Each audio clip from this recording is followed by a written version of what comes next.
Almustafa, the chosen and the beloved, who was adorned unto his own day, had waited 12 years in the city of Orphalese for his ship that was to return and bear him back to the isle of his birth. And in the 12th year, on the 7th day of Ayalul, the month of reaping, he climbed the hill without the city walls and looked seaward. And he beheld his ship coming with the mist. Then the gates of his heart were flung open, and his joy flew far over the sea. And he closed his eyes and prayed in the silences of his soul. But as he descended the hill, a sadness came upon him. And he thought in his heart, how shall I go in peace and without sorrow? Nay, not without a wound in the spirit shall I leave this city. Long were the days of pain I have spent within its walls, and long were the nights of aloneness. And who can depart from his pain and his aloneness without regret? Too many fragments of the spirit have I scattered in these streets, and too many are the children of my longing that walk naked among these hills, and I cannot withdraw from them without a burden and an ache. It is not a garment I cast off this day, but a skin that I tear with my own hands. Nor is it a thought I leave behind me, but a heart made sweet with hunger and with thirst. Yet I cannot tarry longer. The sea that calls all things unto her calls me, and I must embark. For to stay, though the hours burn in the night, is to freeze and crystallize and be bound in a mold. Fain would I take with me all that is here, but how shall I? A voice cannot carry the tongue and the lips that gave it wings. Alone must it seek the ether, and alone and without his nest shall the eagle fly across the sun. Now when he reached the foot of the hill, he turned again towards the sea, and he saw his ship approaching the harbor, and upon her prow the mariners, the men of his own land. And his soul cried out to them, and he said, Sons of my ancient mother, you riders of the tides, how often have you sailed in my dreams? And now you come in my awakening, which is my deeper dream. Ready am I to go, and my eagerness with sails full set awaits the wind. Only another breath will I breathe in this still air, only another loving look cast backward, and then I shall stand among you, a seafarer among seafarers, and you, vast sea, sleepless mother, who alone are peace and freedom to the river and the stream. Only another winding will this stream make, only another murmur in this glade, and then shall I come to you, a boundless drop to a boundless ocean. And as he walked, he saw from afar men and women leaving their fields and their vineyards, and hastening towards the city gates.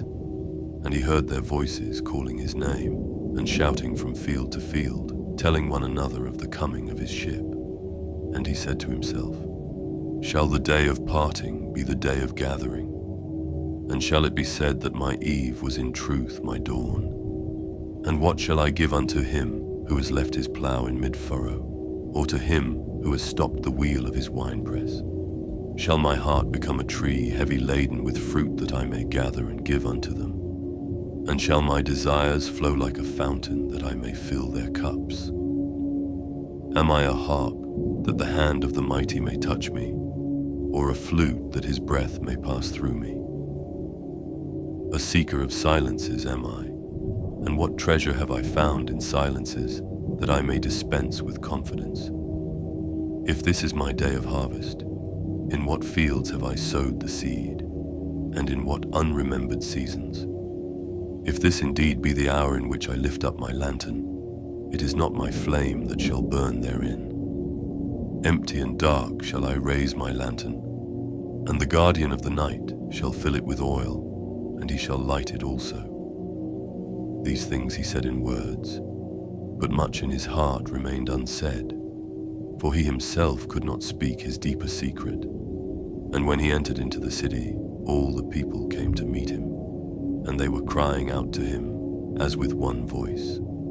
And the elders of the city stood forth and said, Go not yet away from us. A noontide have you been in our twilight, and your youth has given us dreams to dream. No stranger are you among us, nor a guest, but our son and our dearly beloved. Suffer not yet our eyes to hunger for your face. And the priests and the priestesses said unto him, Let not the waves of the sea separate us now, and the years you have spent in our midst become a memory. You have walked among us a spirit, and your shadow has been a light upon our faces. Much have we loved you, but speechless was our love, and with veils has it been veiled. Yet now it cries aloud unto you, and would stand revealed before you. And ever has it been that love knows not its own depth until the hour of separation. And others came also and entreated him, but he answered them not. He only bent his head, and those who stood near saw his tears falling upon his breast.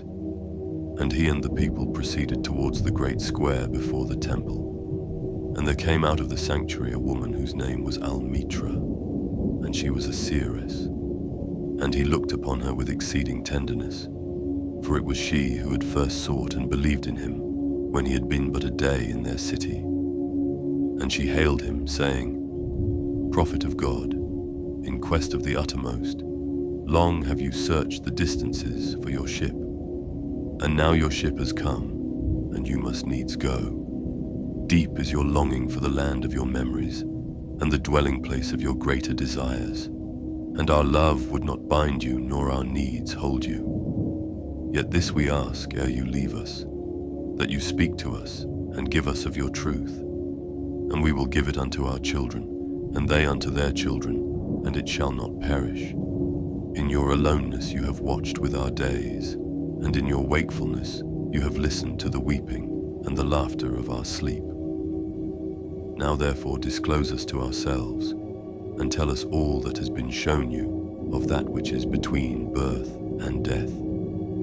And he answered, People of Orphalese, of what can I speak, save of that which is even now moving within your souls?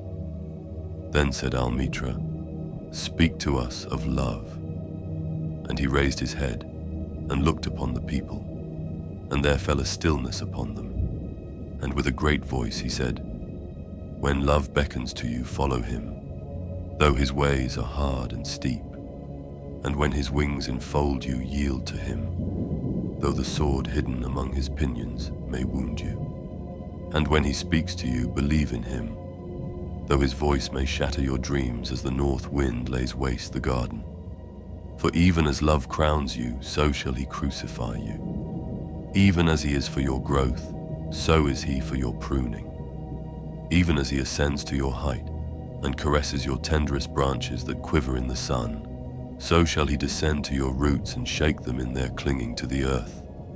Like sheaves of corn, he gathers you unto himself. He threshes you to make you naked. He sifts you to free you from your husks. He grinds you to whiteness. He kneads you until you are pliant. And then he assigns you to his sacred fire, that you may become sacred bread for God's sacred feast. All these things shall love do unto you, that you may know the secrets of your heart, and in that knowledge become a fragment of life's heart. But if in your fear you would seek only love's peace and love's pleasure, then it is better for you that you cover your nakedness and pass out of love's threshing floor into the seasonless world where you shall laugh, but not all of your laughter, and weep, but not all of your tears. Love gives naught but itself, and takes naught but from itself. Love possesses not, nor would it be possessed. For love is sufficient unto love. When you love, you should not say, God is in my heart, but rather, I am in the heart of God. And think not you can direct the course of love, for love, if it finds you worthy, directs your course. Love has no other desire but to fulfill itself. But if you love and must needs have desires, let these be your desires: to melt and be like a running brook that sings its melody to the night, to know the pain of too much tenderness, to be wounded by your own understanding of love, and to bleed willingly and joyfully, to wake at dawn with a winged heart and give thanks for another day of loving, to rest at the noon hour and meditate love's ecstasy, to return home at eventide with gratitude, and then to sleep with a prayer for the beloved in your heart and a song of praise upon your lips. Then Almitra spoke again and said, "And what of marriage, master?" And he answered, saying, "You were born together, and together you shall be forevermore. You shall be together when the white wings of death scatter your days. Aye, you shall be together even in the silent memory of God.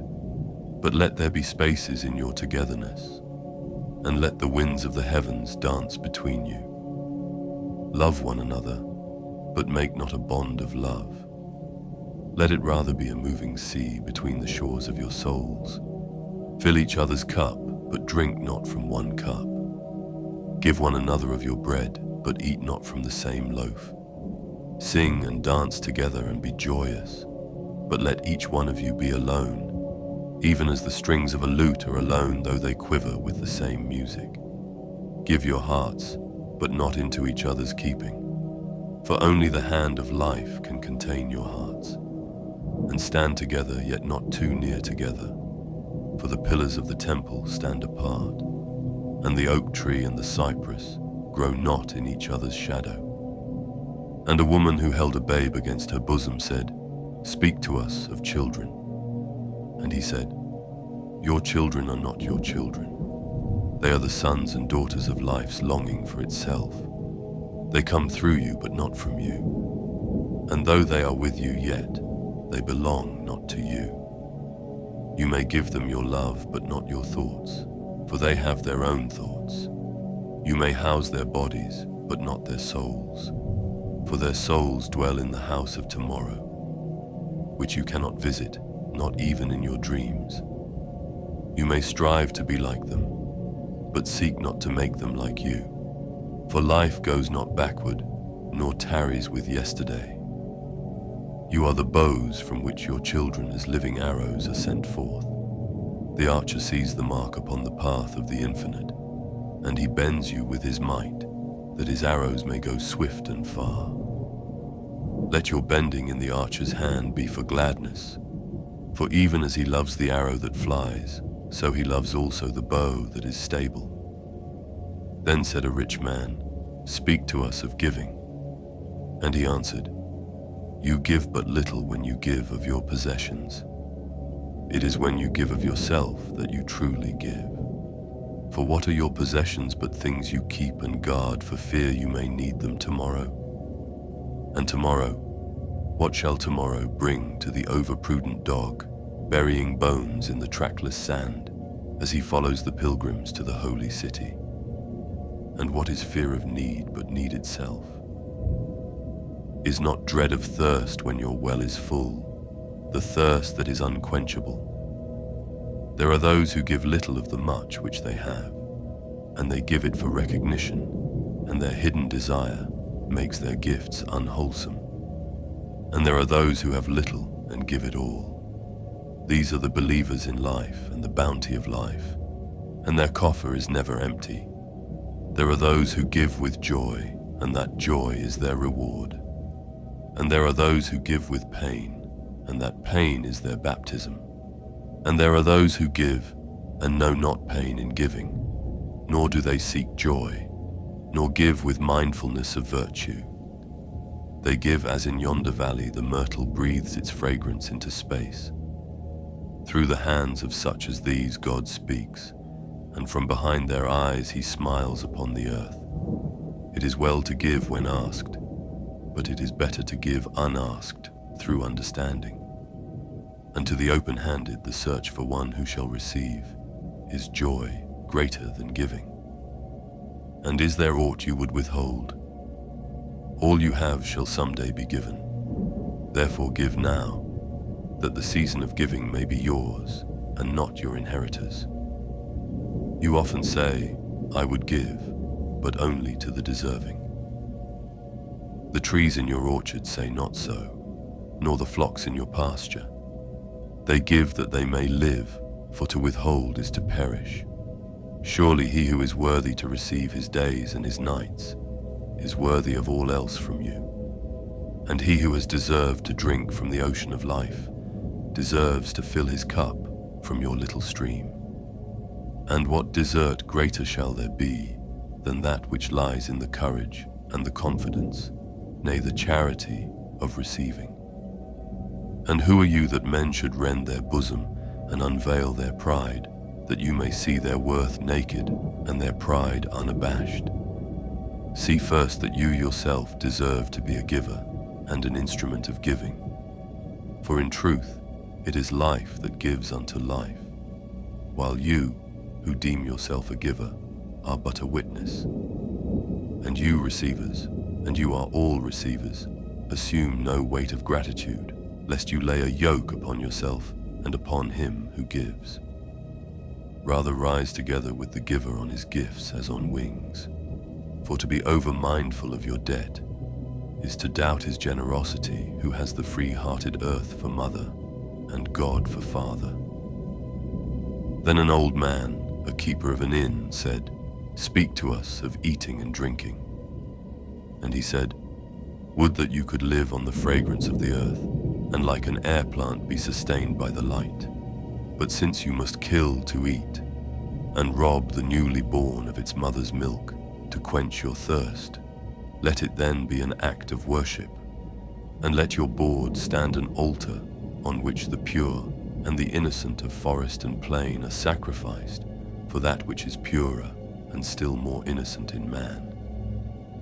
When you kill a beast, say to him in your heart, by the same power that slays you, I too am slain, and I too shall be consumed. For the law that delivered you into my hand shall deliver me into a mightier hand. Your blood and my blood is naught but the sap that feeds the tree of heaven. And when you crush an apple with your teeth, say to it in your heart, your seeds shall live in my body, and the buds of your tomorrow shall blossom in my heart, and your fragrance shall be my breath, and together we shall rejoice through all the seasons. And in the autumn, when you gather the grapes of your vineyards for the winepress, say in your heart, I too am a vineyard, and my fruit shall be gathered for the winepress, and like new wine I shall be kept in eternal vessels. And in winter, when you draw the wine, let there be in your heart a song for each cup, and let there be in the song a remembrance for the autumn days, and for the vineyard, and for the winepress. Then a plowman said, Speak to us of work. And he answered, saying, You work that you may keep pace with the earth and the soul of the earth.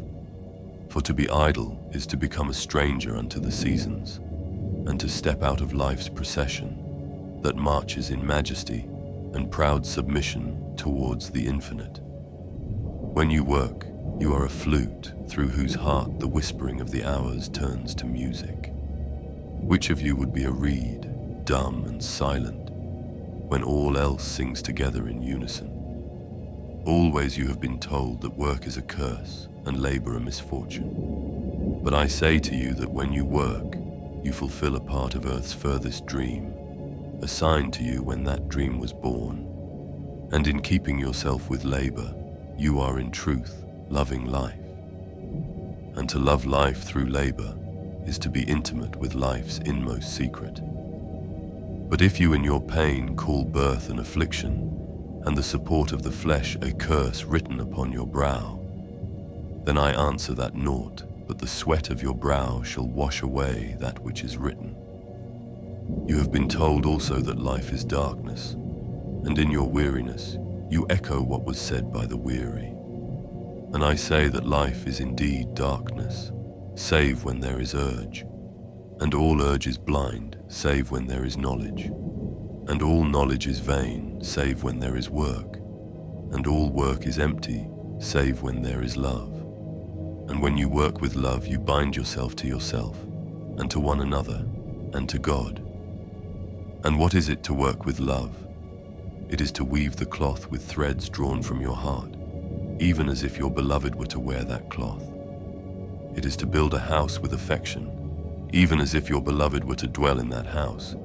It is to sow seeds with tenderness and reap the harvest with joy, even as if your beloved were to eat the fruit. It is to charge all things you fashion with a breath of your own spirit, and to know that all the blessed dead are standing about you and watching. Often have I heard you say, as if speaking in sleep, "He who works in marble and finds the shape of his own soul in the stone is nobler than he who plows the soil, and he who seizes the rainbow to lay it on a cloth in the likeness of man is more than he who makes the sandals for our feet." But I say, not in sleep, but in the overwakefulness of noontide, that the wind speaks not more sweetly to the giant oaks than to the least of all the blades of grass. And he alone is great who turns the voice of the wind into a song made sweeter by his own loving.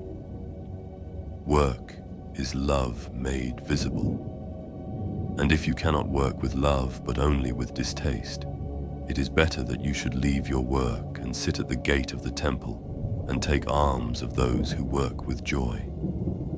For if you bake bread with indifference, you bake a bitter bread that feeds but half man's hunger. And if you grudge the crushing of the grapes, your grudge distills a poison in the wine.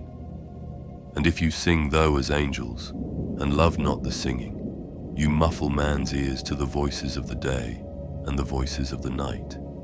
Then a woman said, "Speak to us of joy and sorrow."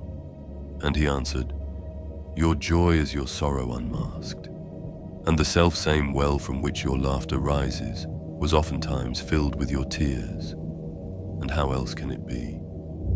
The deeper that sorrow carves into your being, the more joy you can contain.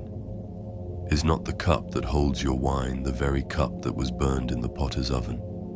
And is not the lute that soothes your spirit the very wood that was hollowed with knives? When you are joyous, look deep into your heart, and you shall find it is only that which has given you sorrow that is giving you joy. When you are sorrowful, look again in your heart, and you shall see that in truth you are weeping for that which has been your delight. Some of you say, "Joy is greater than sorrow," and others say, "Nay, sorrow is the greater." But I say unto you, they are inseparable. Together they come. And when one sits alone with you at your board, remember that the other is asleep upon your bed. Verily you are suspended like scales between your sorrow and your joy. Only when you are empty are you at standstill and balanced. When the treasure keeper lifts you to weigh his gold and his silver, needs must your joy or your sorrow rise or fall. Then a mason came forth and said, "Speak to us of houses." And he answered and said, "Build of your imaginings a bower in the wilderness, ere you build a house within the city walls. For even as you have homecomings in your twilight, so has the wanderer in you, the ever distant and alone. Your house is your larger body. It grows in the sun and sleeps in the stillness of the night, and it is not dreamless. Does not your house dream? And dreaming, leave the city for grove or hilltop? Would that I could gather your houses into my hand, and like a sower scatter them in forest and meadow. Would the valleys were your streets, and the green paths your alleys, that you might seek one another through vineyards, and come with the fragrance of the earth in your garments. But these things are not yet to be. In their fear your forefathers gathered you too near together, and that fear shall endure a little longer. A little longer shall your city walls separate your hearths from your fields. And tell me, people of Orphalese, what have you in these houses? And what is it you guard with fastened doors? Have you peace, the quiet urge that reveals your power? Have you remembrances, the glimmering arches that span the summits of the mind? Have you beauty that leads the heart from things fashioned of wood and stone to the holy mountain? Tell me, have you these in your houses? Or have you only comfort and the lust for comfort, that stealthy thing that enters the house a guest and then becomes a host, and then a master. Aye, and it becomes a tamer, and with hook and scourge makes puppets of your larger desires. Though its hands are silken, its heart is of iron. It lulls you to sleep, only to stand by your bed and jeer at the dignity of the flesh. It makes mock of your sound senses and lays them in thistledown like fragile vessels. Verily, the lust for comfort murders the passion of the soul, and then walks grinning in the funeral. But you, children of space, you restless in rest, you shall not be trapped nor tamed. Your house shall be not an anchor but a mast. It shall not be a glistening film that covers a wound, but an eyelid that guards the eye. You shall not fold your wings that you may pass through doors, nor bend your heads that they strike not against a ceiling, nor fear to breathe, lest walls should crack and fall down. You shall not dwell in tombs made by the dead for the living, and though of magnificence and splendor, your house shall not hold your secret, nor shelter your longing. For that which is boundless in you abides in the mansion of the sky, whose door is the morning mist, and whose windows are the songs and the silences of night. And the weaver said, "Speak to us of clothes." And he answered, "Your clothes conceal much of your beauty, yet they hide not the unbeautiful. And though you seek in garments the freedom of privacy, you may find in them a harness and a chain.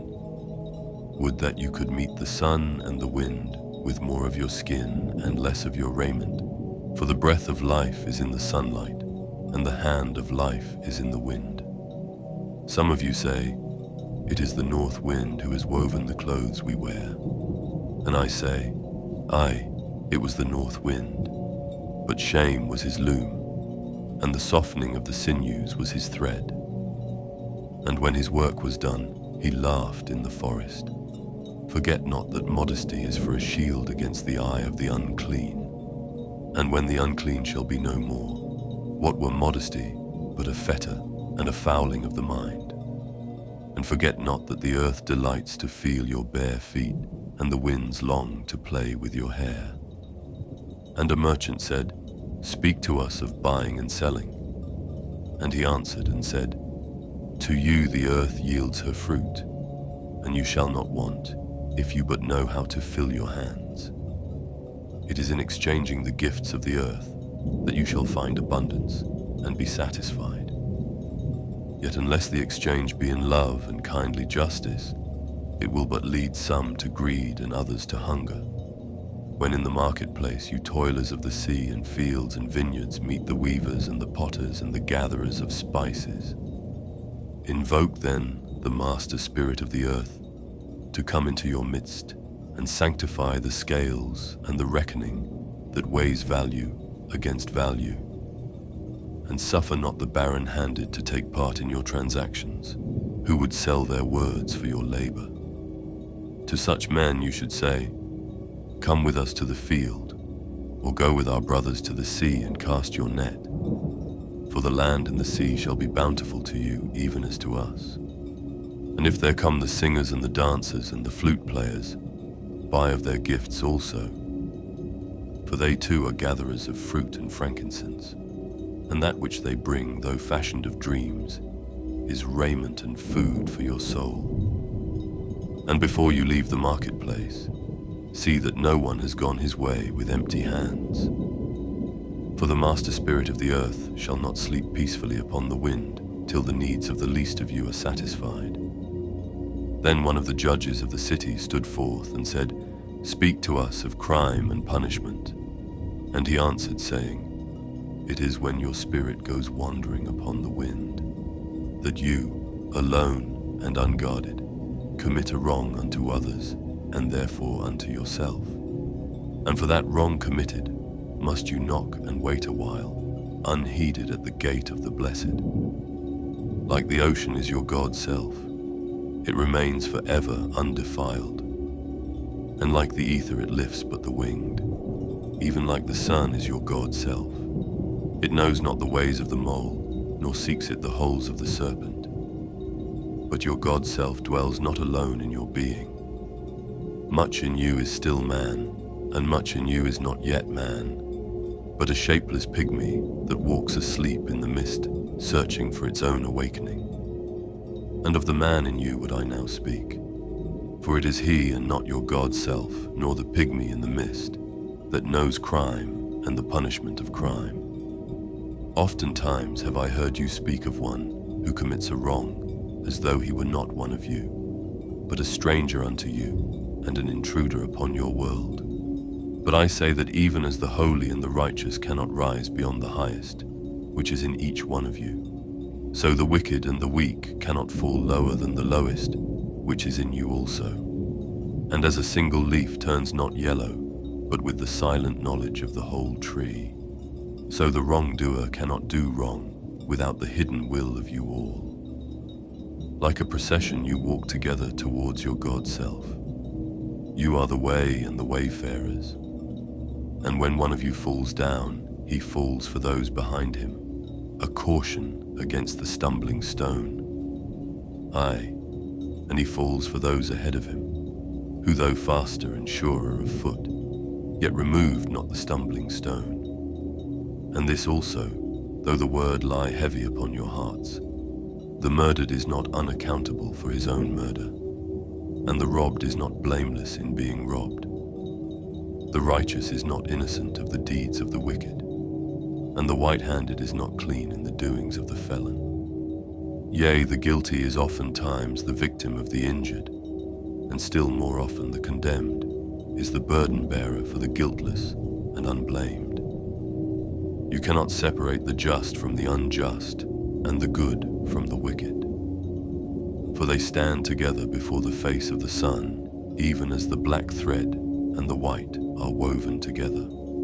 And when the black thread breaks, the weaver shall look into the whole cloth, and he shall examine the loom also. If any of you would bring to judgment the unfaithful wife, let him also weigh the heart of her husband in scales, and measure his soul with measurements.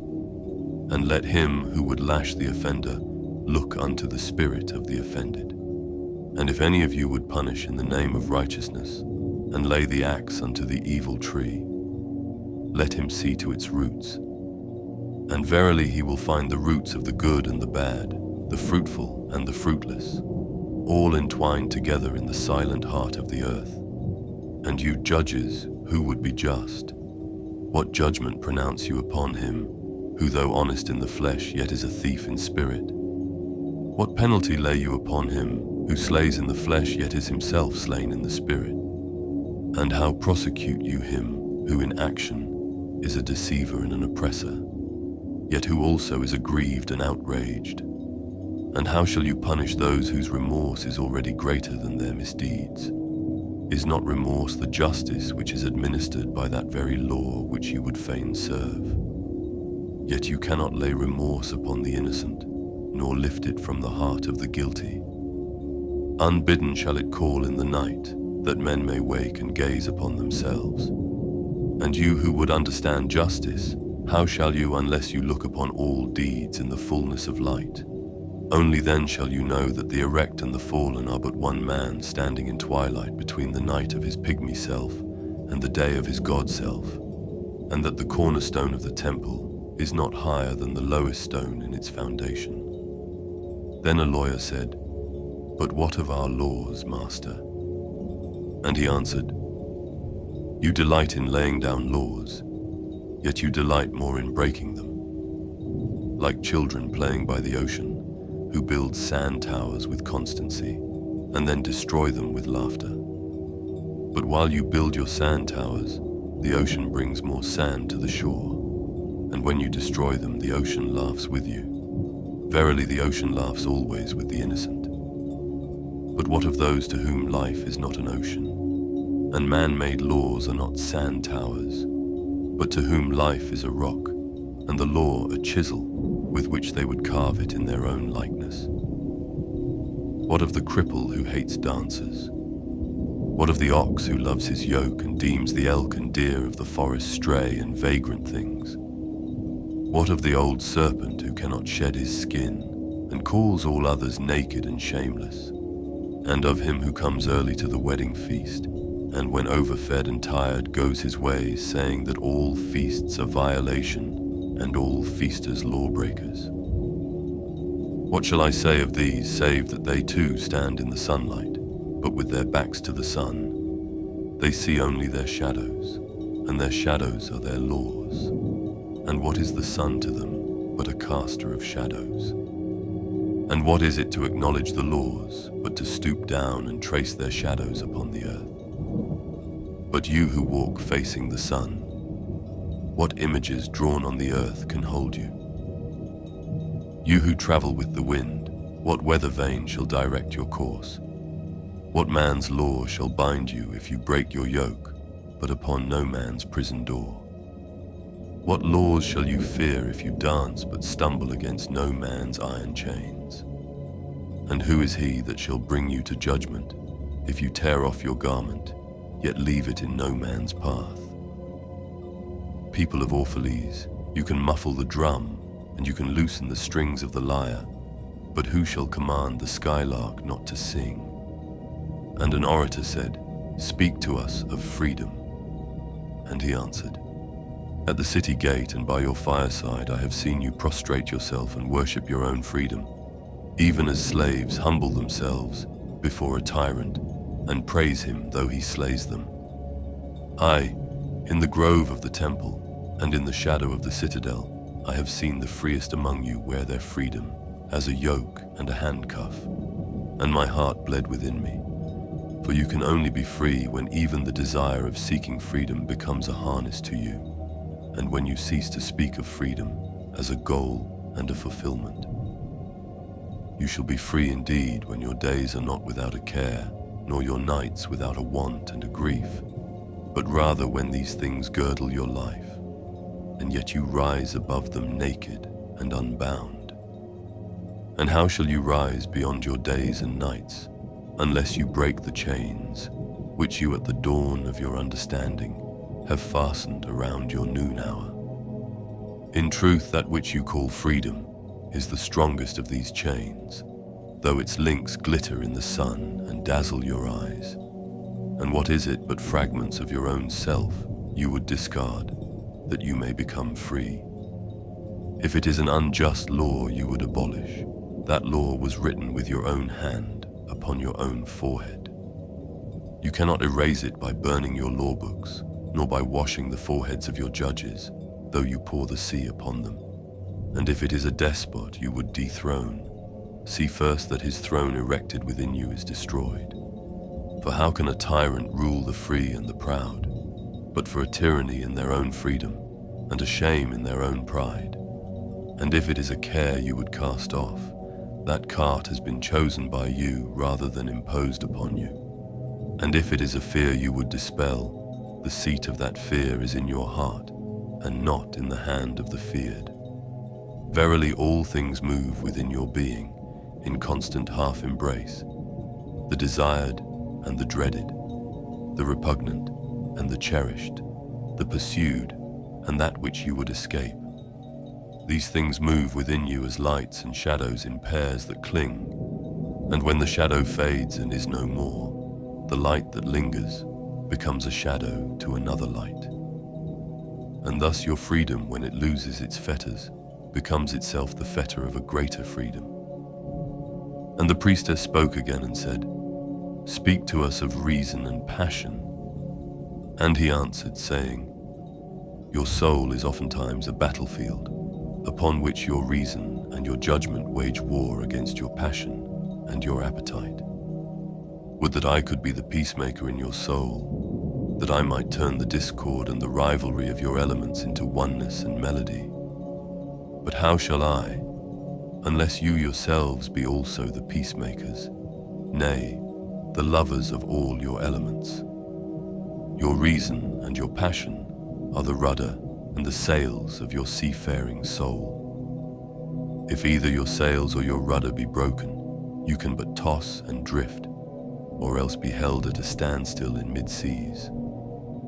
For reason, ruling alone, is a force confining, and passion, unattended, is a flame that burns to its own destruction.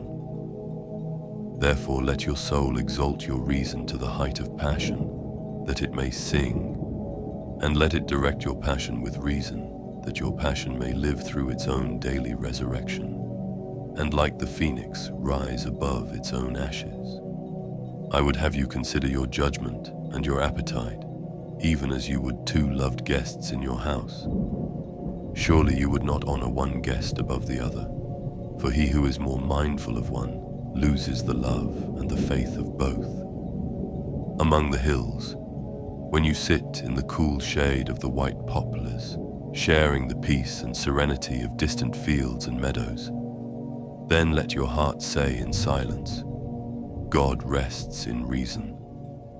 And when the storm comes, and the mighty wind shakes the forest, and thunder and lightning proclaim the majesty of the sky, then let your heart say in awe, God moves in passion. And since you are a breath in God's sphere and a leaf in God's forest, you too should rest in reason and move in passion. And a woman spoke, saying, Tell us of pain. And he said, Your pain is the breaking of the shell that encloses your understanding. Even as the stone of the fruit must break, that its heart may stand in the sun, so must you know pain. And could you keep your heart in wonder at the daily miracles of your life, your pain would not seem less wondrous than your joy, and you would accept the seasons of your heart, even as you have always accepted the seasons that pass over your fields, and you would watch with serenity through the winters of your grief. Much of your pain is self-chosen.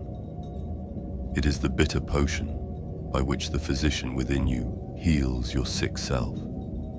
Therefore, trust the physician and drink his remedy in silence and tranquility, for his hand, though heavy and hard, is guided by the tender hand of the unseen, and the cup he brings, though it burn your lips, has been fashioned of the clay which the potter has moistened with his own sacred tears.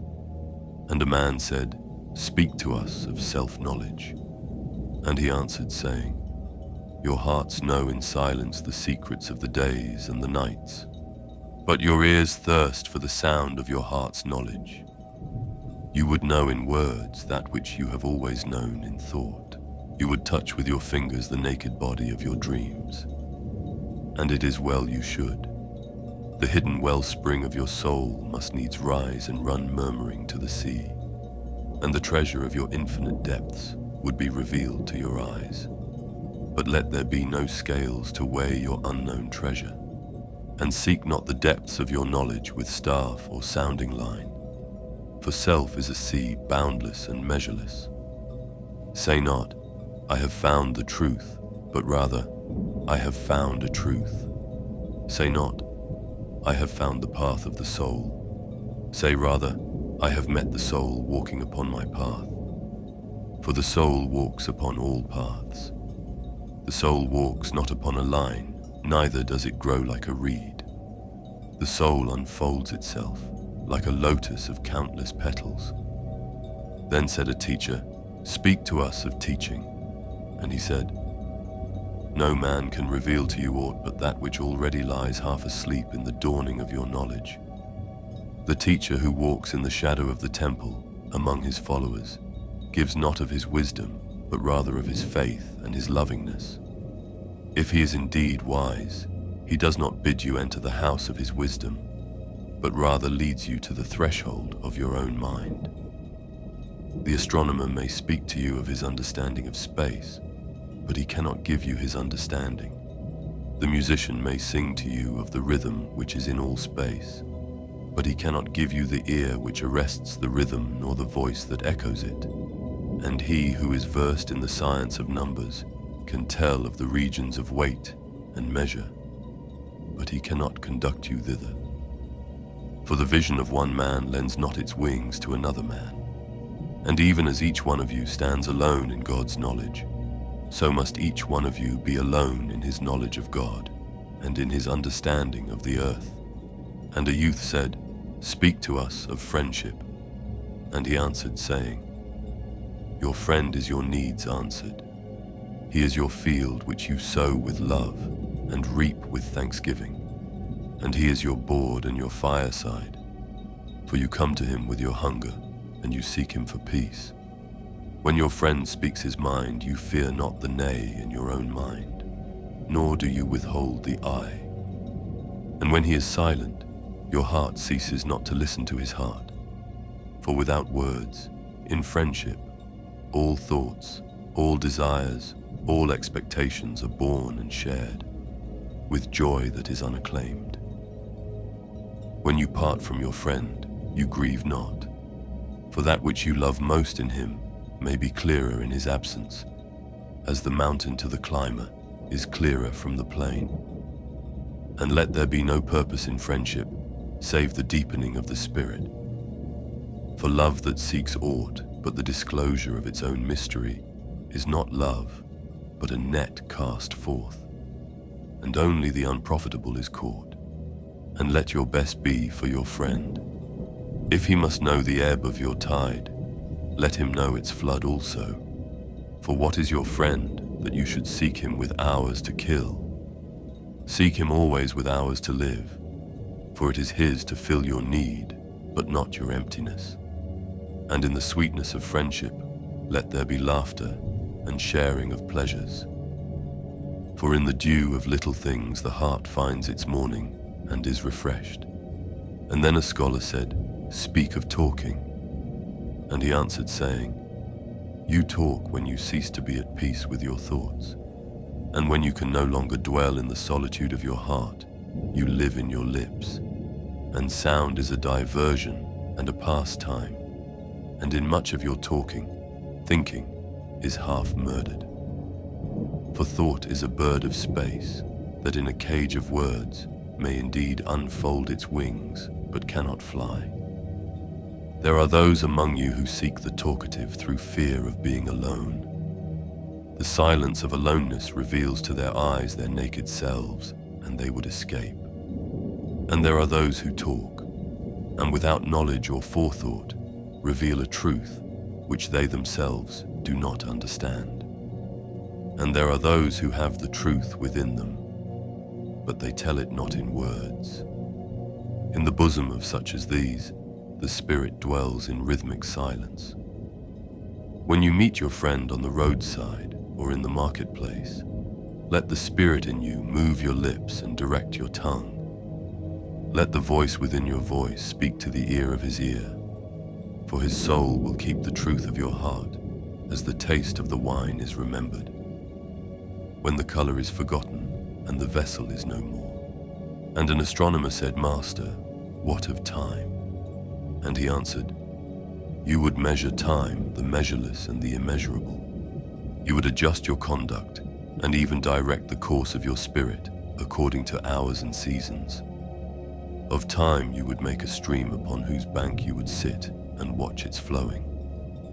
Yet the timeless in you is aware of life's timelessness, and knows that yesterday is but today's memory and tomorrow is today's dream, and that that which sings and contemplates in you is still dwelling within the bounds of that first moment which scattered the stars into space. Who among you does not feel that his power to love is boundless? And yet who does not feel that very love, though boundless, encompassed within the center of his being, and moving not from love thought to love thought, nor from love deeds to other love deeds? And is not time, even as love is, undivided and paceless? But if in your thought you must measure time into seasons, let each season encircle all the other seasons, and let today embrace the past with remembrance, and the future with longing.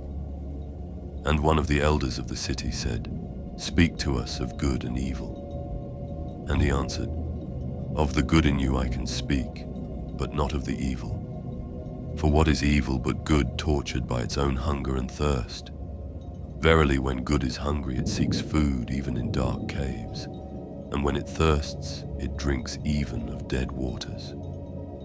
You are good when you are one with yourself, yet when you are not one with yourself, you are not evil. For a divided house is not a den of thieves, it is only a divided house. And a ship without rudder may wander aimlessly among perilous isles, yet sink not to the bottom.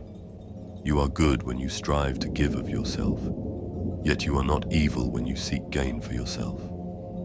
For when you strive for gain, you are but a root that clings to the earth and sucks at her breast. Surely the fruit cannot say to the root, "Be like me, ripe and full and ever giving of your abundance." For to the fruit giving is a need, as receiving is a need to the root. You are good when you are fully awake in your speech, yet you are not evil when you sleep, while your tongue staggers without purpose. And even stumbling speech may strengthen a weak tongue. You are good when you walk to your goal firmly and with bold steps, yet you are not evil when you go thither limping. Even those who limp go not backward. But you who are strong and swift, see that you do not limp before the lame, deeming it kindness. You are good in countless ways, and you are not evil when you are not good. You are only loitering and sluggard. Pity that the stags cannot teach swiftness to the turtles. In your longing for your giant self lies your goodness, and that longing is in all of you. But in some of you that longing is a torrent rushing with might to the sea, carrying the secrets of the hillsides and the songs of the forest. And in others it is a flat stream that loses itself in angles and bends and lingers before it reaches the shore. But let not him who longs much say to him who longs little, "Wherefore are you slow and halting?" For the truly good ask not the naked, "Where is your garment?" nor the houseless, "What has befallen your house?" Then a priestess said, "Speak to us of prayer." And he answered, saying, "You pray in your distress and in your need. Would that you might pray also in the fullness of your joy and in your days of abundance. For what is prayer but the expansion of yourself into the living ether? And if it is for your comfort to pour your darkness into space, it is also for your delight to pour forth the dawning of your heart. And if you cannot but weep when your soul summons you to prayer, she should spur you again and yet again, though weeping, until you shall come laughing. When you pray, you rise to meet in the air those who are praying at that very hour, and whom save in prayer you may not meet. Therefore let your visit to that temple invisible be for naught but ecstasy and sweet communion. For if you should enter the temple for no other purpose than asking, you shall not receive. And if you should enter into it to humble yourself, you shall not be lifted. Or even if you should enter into it to beg for the good of others, you shall not be heard.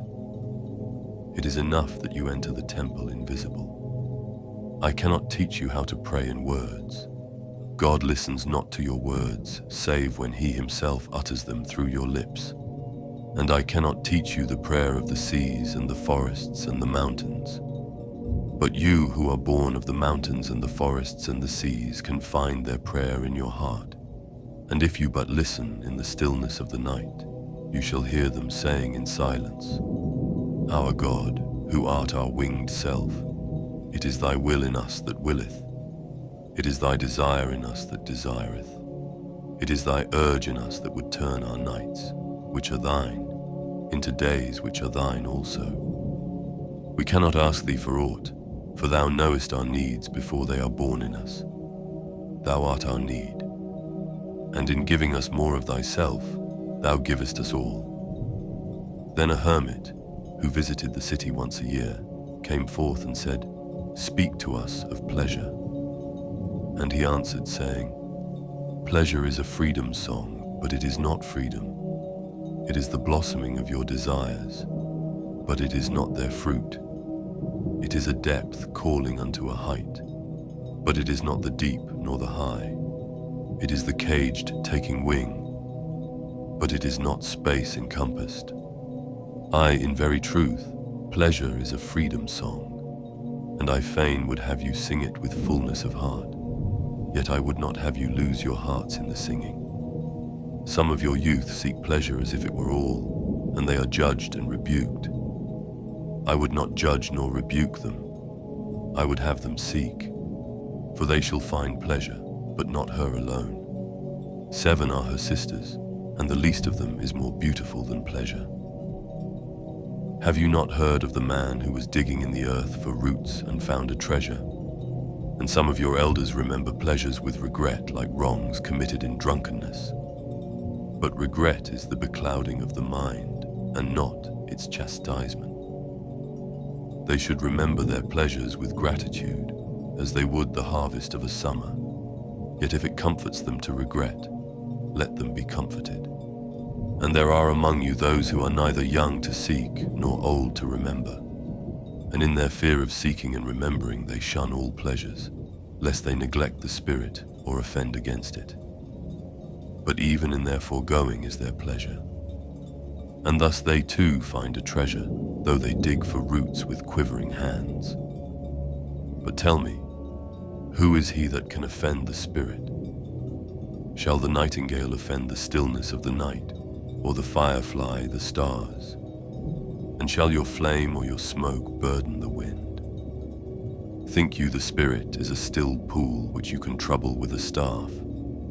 Oftentimes in denying yourself pleasure you do but store the desire in the recesses of your being. Who knows but that which seems omitted today waits for tomorrow? Even your body knows its heritage and its rightful need and will not be deceived. And your body is the harp of your soul, and it is yours to bring forth sweet music from it, or confused sounds. And now you ask in your heart, how shall we distinguish that which is good in pleasure from that which is not good? Go to your fields and your gardens, and you shall learn that it is the pleasure of the bee to gather honey of the flower, but it is also the pleasure of the flower to yield its honey to the bee. For to the bee a flower is a fountain of life, and to the flower a bee is a messenger of love.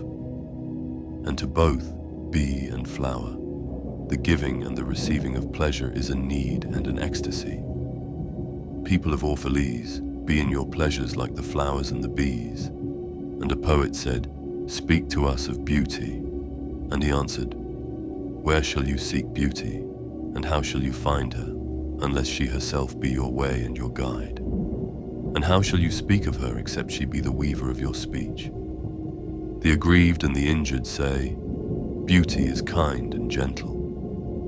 Like a young mother half shy of her own glory, she walks among us. And the passionate say, nay, beauty is a thing of might and dread. Like the tempest she shakes the earth beneath us and the sky above us. The tired and the weary say, beauty is of soft whisperings. She speaks in our spirit. Her voice yields to our silences like a faint light that quivers in fear of the shadow. But the restless say, we have heard her shouting among the mountains. And with her cries came the sound of hooves, and the beating of wings and the roaring of lions. At night the watchmen of the city say, beauty shall rise with the dawn from the east. And at noontide the toilers and the wayfarers say, we have seen her leaning over the earth from the windows of the sunset. In winter say the snowbound, she shall come with the spring leaping upon the hills. And in the summer heat the reapers say, we have seen her dancing with the autumn leaves, and we saw a drift of snow in her hair. All these things have you said of beauty, yet in truth you spoke not of her but of needs unsatisfied. And beauty is not a need, but an ecstasy. It is not a mouth thirsting, nor an empty hand stretched forth, but rather a heart inflamed and a soul enchanted. It is not the image you would see, nor the song you would hear, but rather an image you see though you close your eyes, and a song you hear though you shut your ears. It is not the sap within the furrowed bark, nor a wing attached to a claw, but rather a garden forever in bloom, and a flock of angels forever in flight. People of Orphalese, beauty is life when life unveils her holy face. But you are life, and you are the veil. Beauty is eternity, gazing at itself in a mirror. But you are eternity, and you are the mirror. And an old priest said, speak to us of religion. And he said, Have I spoken this day of aught else? Is not religion all deeds and all reflection, and that which is neither deed nor reflection, but a wonder and a surprise ever springing in the soul, even while the hands hew the stone or tend the loom? Who can separate his faith from his actions, or his belief from his occupations? Who can spread his hours before him, saying, this for God, and this for myself, this for my soul, and this other for my body? All your hours are wings that beat through space from self to self. He who wears his morality, but as his best garment were better naked. The wind and the sun will tear no holes in his skin, and he who defines his conduct by ethics imprisons his songbird in a cage. The freest song comes not through bars and wires, and he to whom worshipping is a window, to open but also to shut, has not yet visited the house of his soul, whose windows are from dawn to dawn. Your daily life is your temple and your religion. Whenever you enter into it, take with you your all. Take the plough and the forge and the mallet and the lute, the things you have fashioned in necessity or for delight. For in reverie you cannot rise above your achievements, nor fall lower than your failures. And take with you all men. For in adoration you cannot fly higher than their hopes, nor humble yourself lower than their despair. And if you would know God, be not therefore a solver of riddles. Rather look about you and you shall see him playing with your children. And look into space. You shall see him walking in the cloud, outstretching his arms in the lightning and descending in rain. You shall see him smiling in flowers, then rising and waving his hands in trees. Then Almustafa spoke, saying, we would ask now of death. And he said, you would know the secret of death. But how shall you find it unless you seek it in the heart of life? The owl whose night-bound eyes are blind unto the day cannot unveil the mystery of light. If you would indeed behold the spirit of death, open your heart wide unto the body of life. For life and death are one, even as the river and the sea are one. In the depth of your hopes and desires lies your silent knowledge of the beyond, and like seeds dreaming beneath the snow, your heart dreams of spring. Trust the dreams, for in them is hidden the gate to eternity. Your fear of death is but the trembling of the shepherd when he stands before the king, whose hand is to be laid upon him in honor. Is the shepherd not joyful beneath his trembling, that he shall wear the mark of the king? Yet is he not more mindful of his trembling? For what is it to die but to stand naked in the wind and to melt into the sun? And what is it to cease breathing, but to free the breath from its restless tides, that it may rise and expand and seek God unencumbered? Only when you drink from the river of silence shall you indeed sing. And when you have reached the mountaintop, then you shall begin to climb.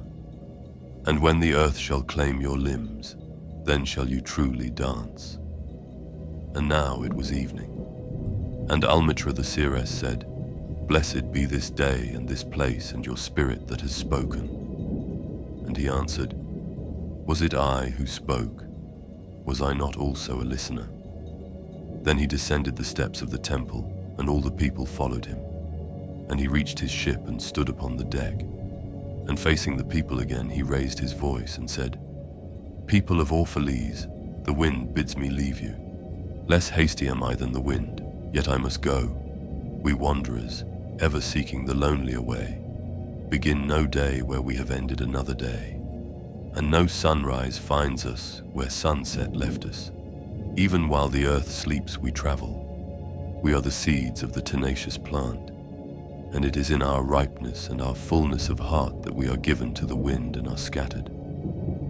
Brief were my days among you, and brief are still the words I have spoken. But should my voice fade in your ears, and my love vanish in your memory, then I will come again, and with a richer heart and lips more yielding to the Spirit will I speak. Yea, I shall return with the tide. And though death may hide me, and the greater silence enfold me, yet again will I seek your understanding, and not in vain will I seek. If aught I have said is truth, that truth shall reveal itself in a clearer voice, and in words more kin to your thoughts. I go with the wind, people of Orphalese, but not down into emptiness. And if this day is not a fulfillment of your needs and my love, then let it be a promise till another day. Man's needs change, but not his love, nor his desire that his love should satisfy his needs. Know therefore that from the greater silence I shall return. The mist that drifts away at dawn, leaving but dew in the fields, shall rise and gather into a cloud, and then fall down in rain. And not unlike the mist have I been. In the stillness of the night I have walked in your streets, and my spirit has entered your houses, and your heartbeats were in my heart, and your breath was upon my face, and I knew you all. I knew your joy and your pain, and in your sleep your dreams were my dreams. And oftentimes I was among you, a lake among the mountains. I mirrored the summits in you and the bending slopes, and even the passing flocks of your thoughts and your desires. And to my silence came the laughter of your children in streams, and the longing of your youths in rivers. And when they reached my depth, the streams and the rivers ceased not yet to sing, but sweeter still than laughter, and greater than longing came to me. It was the boundless in you, the vast man in whom you are all but cells and sinews, he in whose chant all your singing is but a soundless throbbing. It is in the vast man that you are vast, and in beholding him that I beheld you and loved you. For what distances can love reach that are not in that vast sphere? What visions, what expectations, and what presumptions can outsoar that flight? Like a giant oak tree covered with apple blossoms is the vast man in you. His might binds you to the earth, his fragrance lifts you into space, and in his durability you are deathless. You have been told that, even like a chain, you are as weak as your weakest link. This is but half the truth.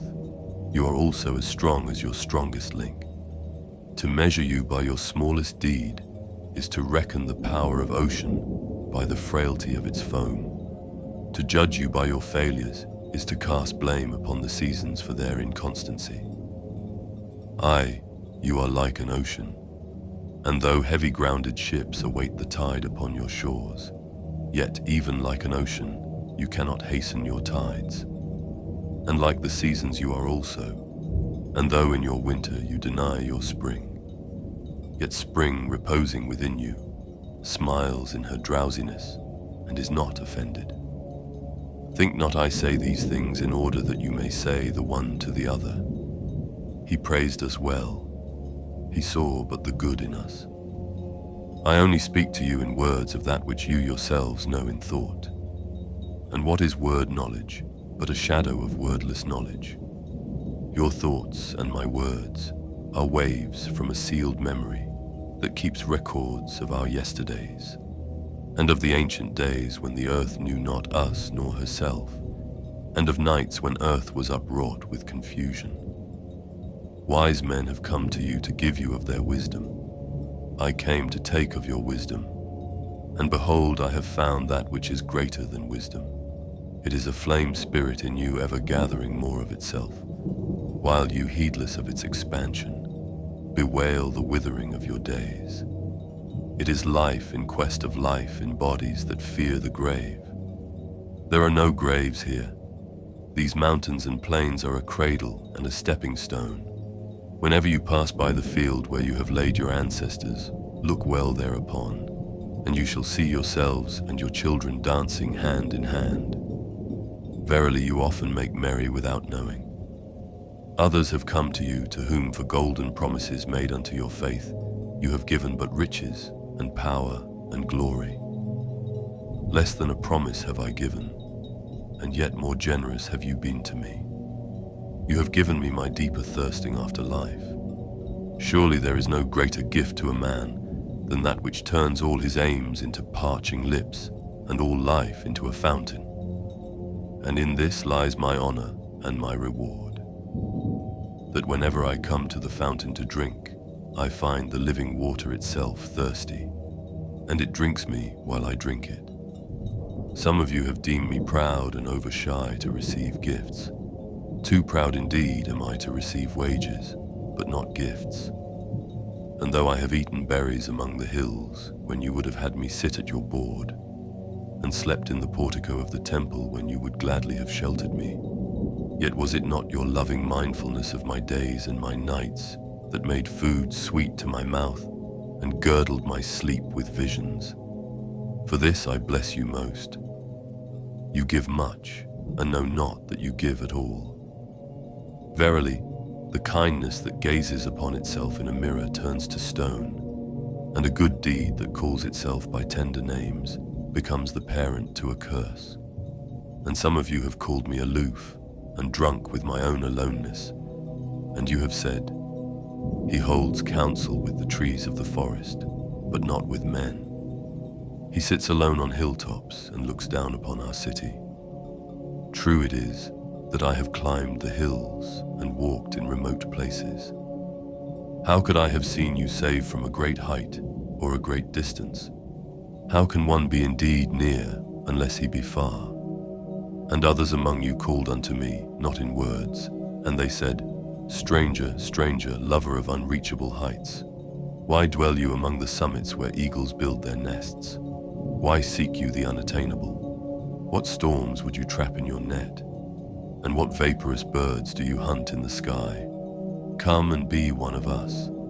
Descend and appease your hunger with our bread, and quench your thirst with our wine."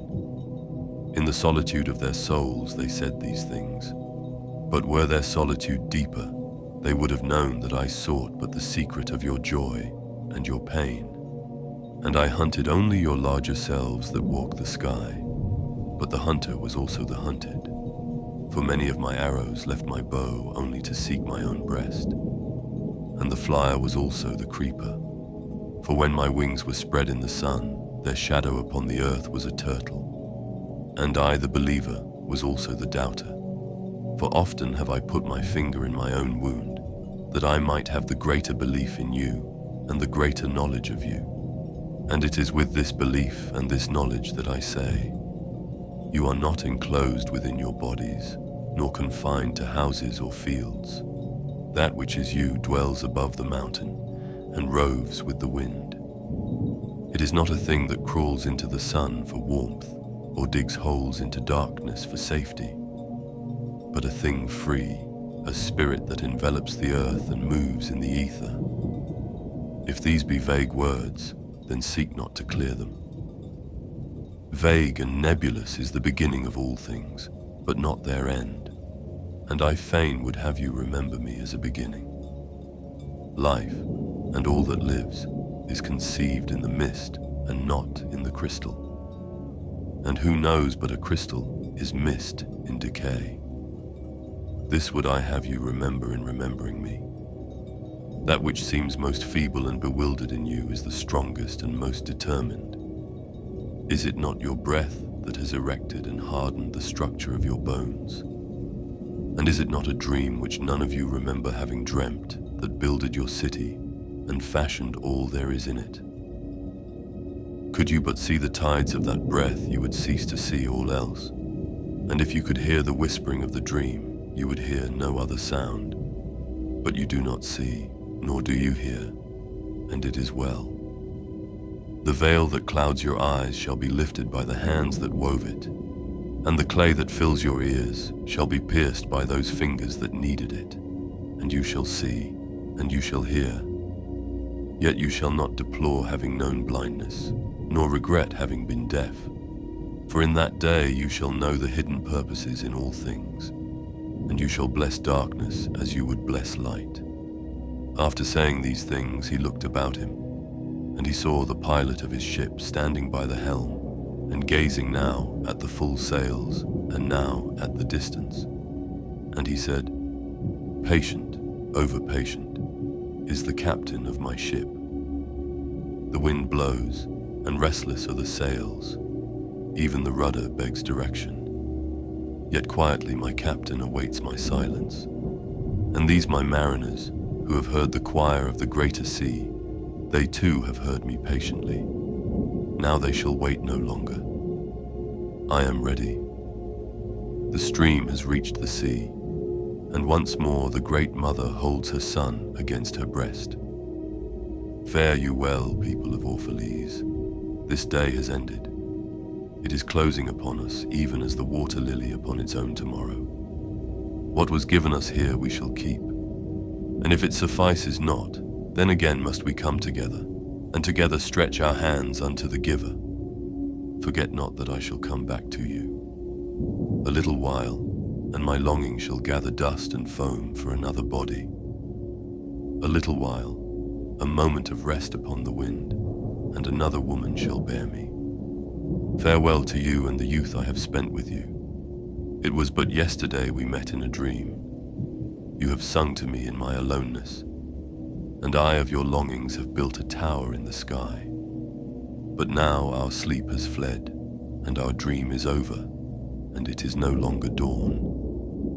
The noontide is upon us, and our half-waking has turned to fuller day, and we must part. If in the twilight of memory we should meet once more, we shall speak again together, and you shall sing to me a deeper song. And if our hands should meet in another dream, we shall build another tower in the sky. So saying, he made a signal to the seamen, and straightway they weighed anchor and cast the ship loose from its moorings, and they moved eastward. And a cry came from the people, as from a single heart, and it rose into the dusk, and was carried out over the sea, like a great trumpeting. Only Almitra was silent, gazing after the ship until it had vanished into the mist. And when all the people were dispersed, she still stood alone upon the sea-wall, remembering in her heart his saying, "A little while, a moment of rest upon the wind, and another woman shall bear me."